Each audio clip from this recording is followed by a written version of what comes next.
La clase de hoy es una continuación de la última clase. En la última clase estuvimos repasando 3 formas del pensamiento. Y dijimos que las 3 formas del pensamiento vienen porque el lenguaje, que es el instrumento para pensar, tiene 3 formas. Y entonces, porque tiene 3 formas, influye sobre el pensamiento, y nuestro pensamiento sirve para 3 cosas. Entonces nosotros hemos visto como un pensamiento como el de la ciencia sirve para tener certidumbre de cómo es la realidad. Y se ha desarrollado explícitamente, grandemente, desde el siglo XVI en adelante, desde 1500 en adelante. Pero incluso antes de que se desarrollara totalmente este pensamiento que llamamos unívoco, y que viene ya desde los grandes filósofos de varios siglos antes de Cristo, el pensamiento unívoco se empezó a desarrollar en Grecia en el siglo VII antes de Cristo, más o menos, o sexto antes de Cristo.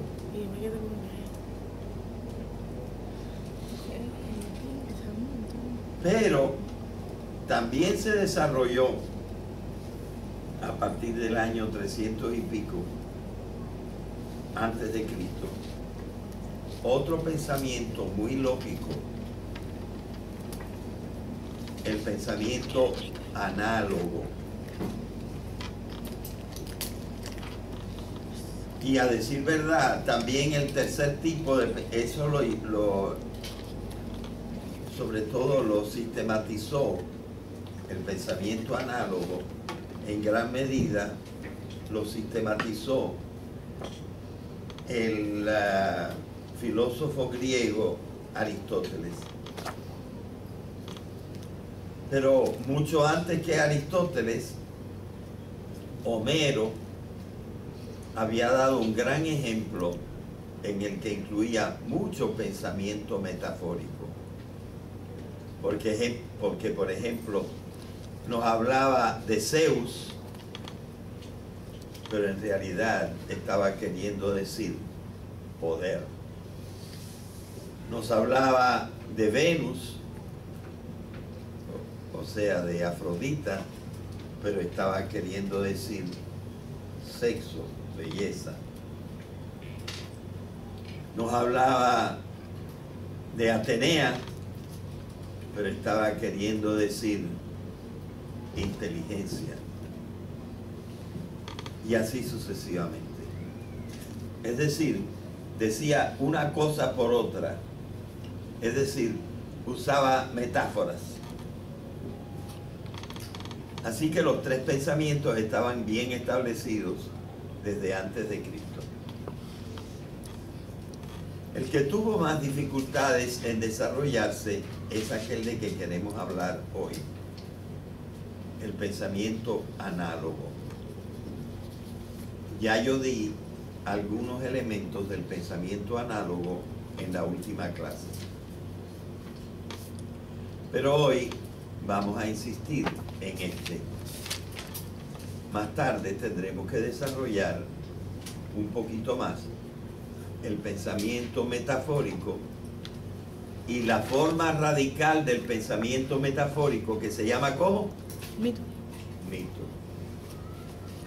Pero hoy nos toca decir algo más del pensamiento análogo.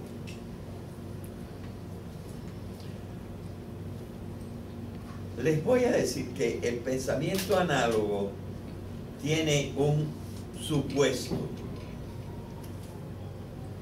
Hay algo que hay que suponer de antemano para poder usar el pensamiento análogo. Nuestra mente tiene que tener un presupuesto, algo que supone antes de empezar a usar el pensamiento análogo. ¿Qué es este presupuesto? Pues miren, el presupuesto del pensamiento análogo es este.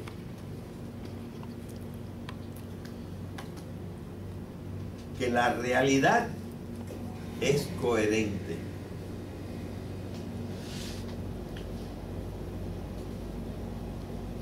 Que si nosotros vemos que el tiempo está organizado en día y noche, y día y noche, por un mes, es casi imposible pensar que al mes siguiente no esté organizado en día y noche, y día y noche, y día y noche. Claro que hay muchas sorpresas en la realidad. Y esto no es un presupuesto, es un hecho constatado, lo que voy a decir ahora. Tenemos muchísimos huecos todavía en nuestro conocimiento. Con una palabra más técnica que huecos, acostumbramos decir, nuestro conocimiento de la realidad tiene muchas lagunas. De manera que cuando nosotros queremos estudiar la realidad y saber cómo son las cosas, nos encontramos como delante de un rompecabezas a medio armar. Ya tenemos, evidentemente, casi todo el mundo empieza por poner las piezas que son rectas, porque son las que forman el cuadro, ¿verdad? Y rápidamente uno construye el cuadro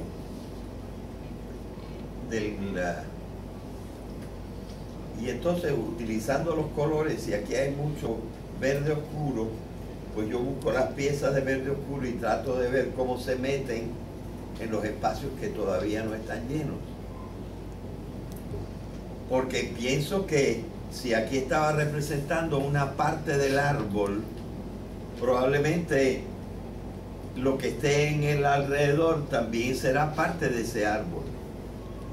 Porque el artista habrá representado algo coherente.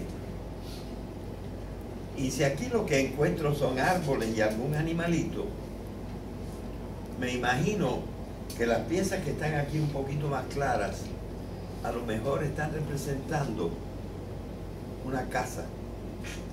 Y que la casa puede estar en esta parte que todavía no he logrado localizar.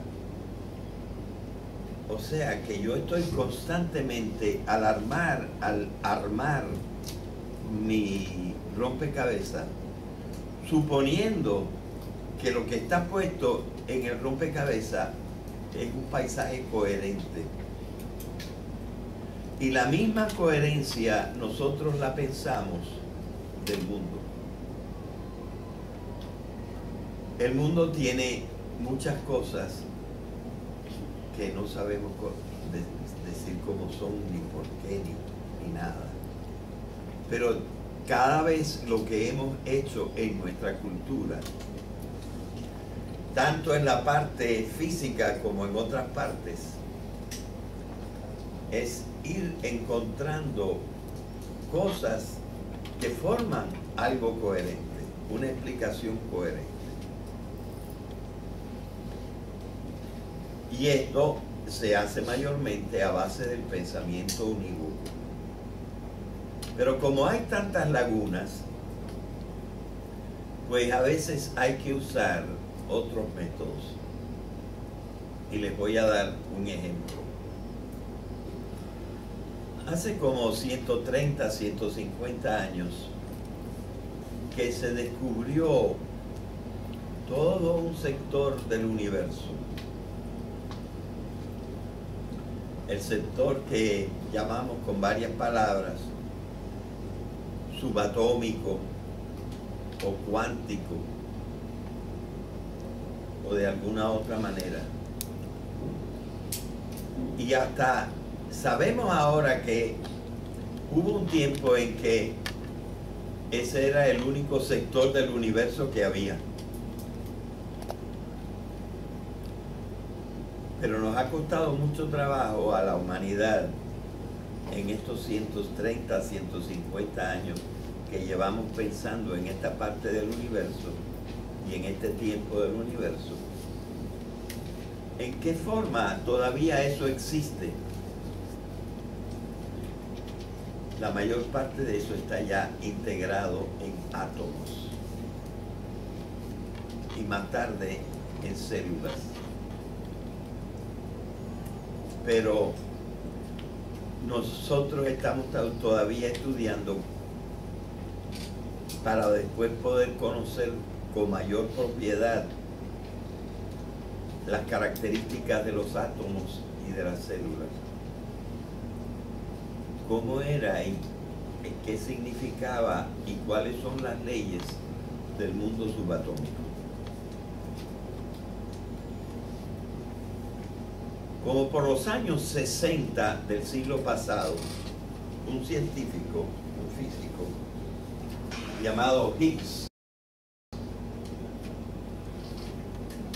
estudiando las partículas subatómicas que ya se conocían y cómo se podían quizá integrar esas partículas subatómicas, dijo, pero en este rompecabezas falta una pieza para que estas cosas se integren. Las fórmulas me dicen que tiene que haber otra partícula que todavía no conocemos. Y me parece que tiene que ser una partícula relativamente pesada en comparación con las otras partículas. Hizo cálculos y cálculos y salió con un número. Pongamos, no me acuerdo bien, pero pongamos que el número fuera 368, que era la medida del peso de eso en quién sabe qué unidad. Pero no la encontró, simplemente la calculó. A partir de lo que él conocía de otras cosas, dijo, para que esto se haya convertido en átomos, tiene que haber habido una partícula de estas cualidades o propiedades. Y dijo, y se parece a otras partículas que se llaman bosones. De manera que a esta partícula que no se había encontrado desde los años 60, la llamaban el bosón de Higgs. Como por los años 90, los científicos europeos crearon un aparato de 17 kilómetros de largo debajo de los Alpes, subterráneo, que se llama un colisionador o ciclotrón. Está hecho para hacer chocar unos átomos con otros y desbaratar los átomos de manera que se rompan en sus partículas. Y entonces, preparados con aparatos y sensores y cosas por el estilo, empezaron a disparar esos átomos para colisionarlos a ver si descubrían el bosón de Higgs. Y no sé si a finales del año pasado o a principios de este año vino la noticia que efectivamente habían encontrado un elemento que, si bien no tenía exactamente lo que yo dije, 368, tenía algo así como 356 o 364. Y convinieron en que habían encontrado el bosón de Higgs. Ahora la figura de nuestro conocimiento de la realidad subatómica es un poco mayor que la que teníamos antes. Bien. Ordinariamente esto se conoce, el trabajo que hizo Higgs es un trabajo que se conoce como extrapolación. Una muchacha en la clase pasada me buscó la palabra extrapolación. En realidad no encontró la palabra extrapolación sola, sino la palabra, la frase método de extrapolación. A ver si alguno de ustedes me encuentra la palabra extrapolación. Pero ya saben ustedes lo que es la extrapolación. Es encontrar algo desconocido a base de otras cosas conocidas. Es una gran función de la matemática. La matemática, pero la matemática completamente teórica, tiene mucho que ver con el pensamiento análogo. La matemática no es, como algunos creen, la ciencia de los números. Los números son instrumentos en la matemática, pero no es para estudiar los números. También estudia los números la matemática, es uno de sus capítulos. Pero esa no es la finalidad de la matemática. La matemática lo que estudia en realidad son las relaciones. Y los números sirven como las fichas del ajedrez para representar las relaciones.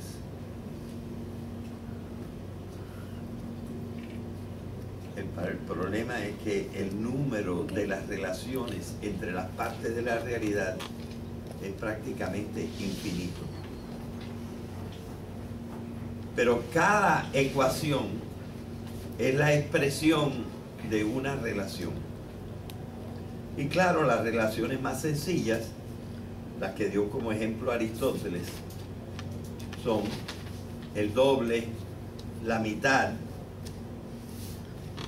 porque midiendo las cosas, una cosa puede tener el doble o puede tener la mitad del peso o de la longitud o de esto o de lo otro, de intensidad del color, etcétera,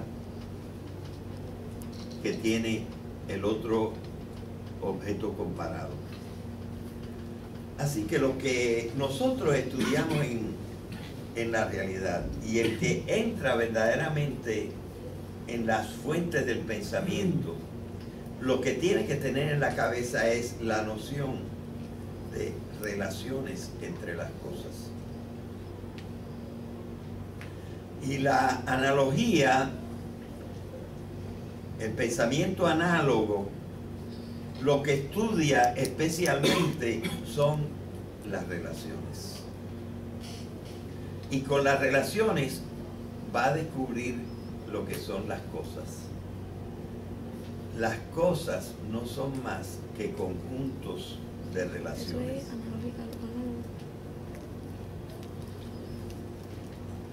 Un protón y un electrón de hidrógeno son iguales al protón y los electrones del helio y a cualquier otro protón y electrón de cualquier otro elemento. Lo único que es diferente es la relación numérica. ¿cuántos electrones están circulando alrededor del protón? ¿O cuántas valencias, etcétera? Todos los tipos de relaciones que hayan podido identificar los físicos. Porque el stuff básico es todo el mismo. Y simplemente se organiza en relaciones diferentes. Así que la realidad, lo que es un bonche de relaciones. Y si nosotros sabemos abstraer las relaciones que hay en las cosas, estamos estudiando lo verdaderamente significativo en las cosas. Entonces, lo que nosotros podemos hacer, y es una base que es también la base de la ciencia, una de las 4 grandes ideas desarrolladas a partir del siglo XV, es el arte de medir. O dicho con otra palabra, el arte de computar. La analogía tiene que ver mucho con la computación. Pero esta computación se hacía sin recurrir demasiado a los números, a pesar de los ejemplos de doble y mitad de Aristóteles. Ya nosotros hemos estudiado el pensamiento análogo de lo que significa en filosofía materia y forma. Y no tuvimos que usar números. Las comparamos con la materia y forma en sentido unívoco y extrajimos los conceptos. Extrajimos los conceptos, por ejemplo, de género, especie, acto, potencia, esencia, que son las relaciones que hay entre los elementos principales de las cosas. De manera que construimos todo un grupo de conceptos de otro nivel. Un nivel que está más lejos de las cosas y de los hechos y que se acerca más, es más abstracto, tiene un grado de abstracción mayor. Pero no hay que olvidar que se trata de relaciones. ¿Dónde está la palabra relaciones? Aquí, en ratio, pues ratio y relación, aunque no etimológicamente, pero es la misma cosa. Uno de los significados de razón es proporción. ¿En qué proporción está esto a esto? Y precisamente la analogía verdaderamente filosófica es el estudio de las relaciones proporcionales.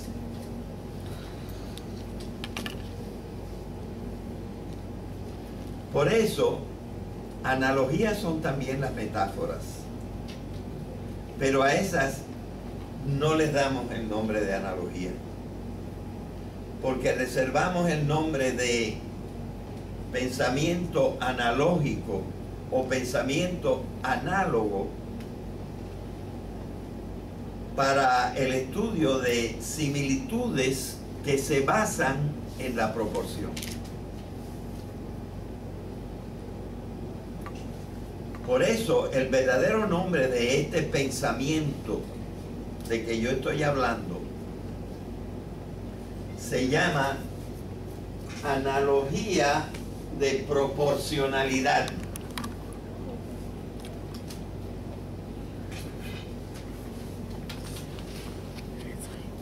Pero una proporcionalidad que ordinariamente, o no siempre,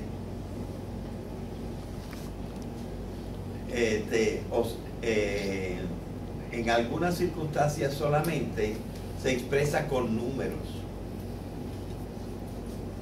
No se expresa con números, se expresa con esencias y con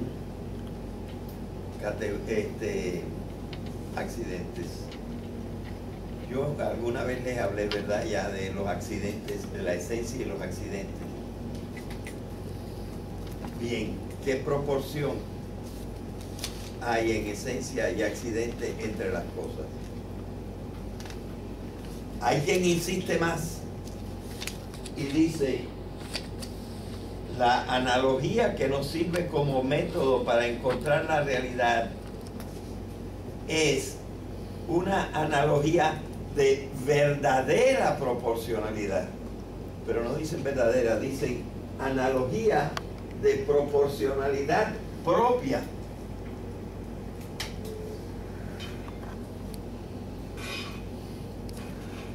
Entonces, fíjense, el pensamiento análogo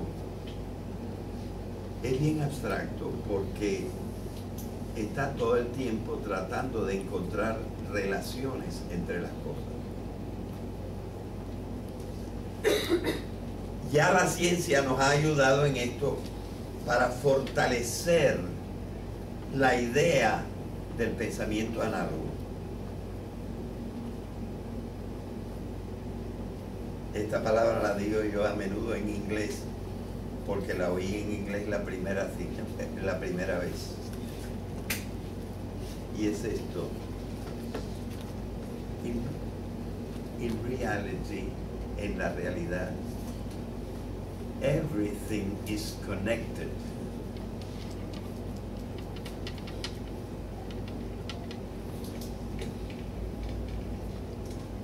Todo está conectado. No hay nada suelto en el universo. Es decir, poco a poco nos hemos convencido cada vez más que la realidad es coherente. Es decir, cada vez nos hemos convencido más que las cosas están bien relacionadas las unas con las otras en la realidad, a pesar de la existencia del desorden. Es que nosotros hemos hasta logrado conocer algo de las reglas que rigen el desorden. Por ejemplo, sabiendo que la energía, cuando se degrada en una dirección, de las formas más altas de energía a las formas más bajas de energía. Es decir, hay una direccionalidad en la degradación.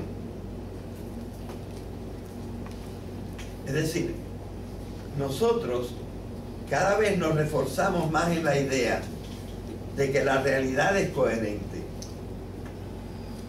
Y es el mismo principio con que trabajamos el rompecabezas.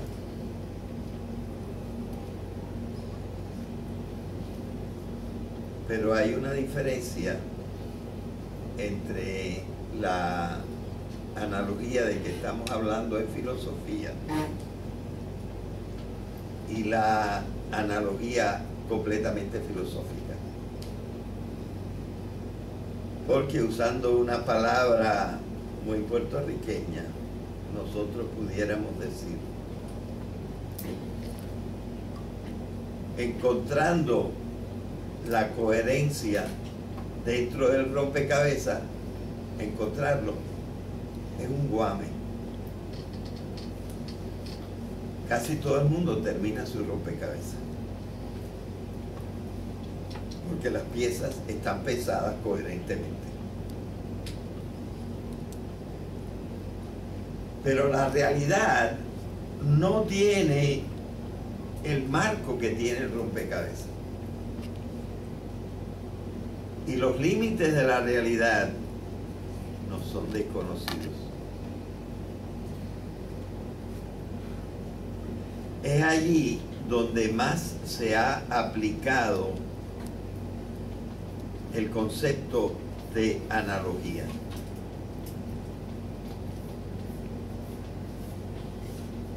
En los límites de la realidad. Alguna vez he mencionado yo en clase la idea de trascendencia. Pero yo he insistido en la trascendencia interna,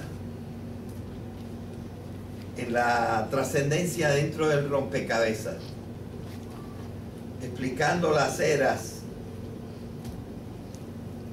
de la radiación, la era atómica, la era molecular, la era química, la era biológica, la era de la conciencia psicológica y la era de la moral, de la ética. ¿Verdad? Y nosotros hemos visto cómo hay una continuidad entre todas estas eras. Hay una transformación radical de lo que existía en el tiempo subatómico, en el tiempo de la radiación, a lo que existe después. Y lo inconcebible es que la materia se haya vuelto viva en unos pedacitos. Y más inconcebible todavía que de los pedacitos vivos haya salido la conciencia. Parecen cosas que estuvieran desconectadas, pero ya hemos descubierto gran parte de la conexión entre estas cosas. De todas maneras, el paso de una a la otra la hemos llamado trascendencias, por tan diferentes que son las cosas. Pero esta es una trascendencia de las cosas que llamamos de la realidad o de la creación.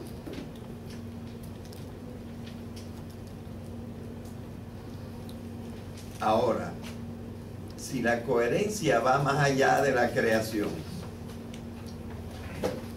entonces nosotros podemos hablar de que es posible pensar en una coherencia, perdón, en una trascendencia absoluta. Los detalles de la trascendencia absoluta evidentemente no pueden caber en esta clase, por lo menos en esta.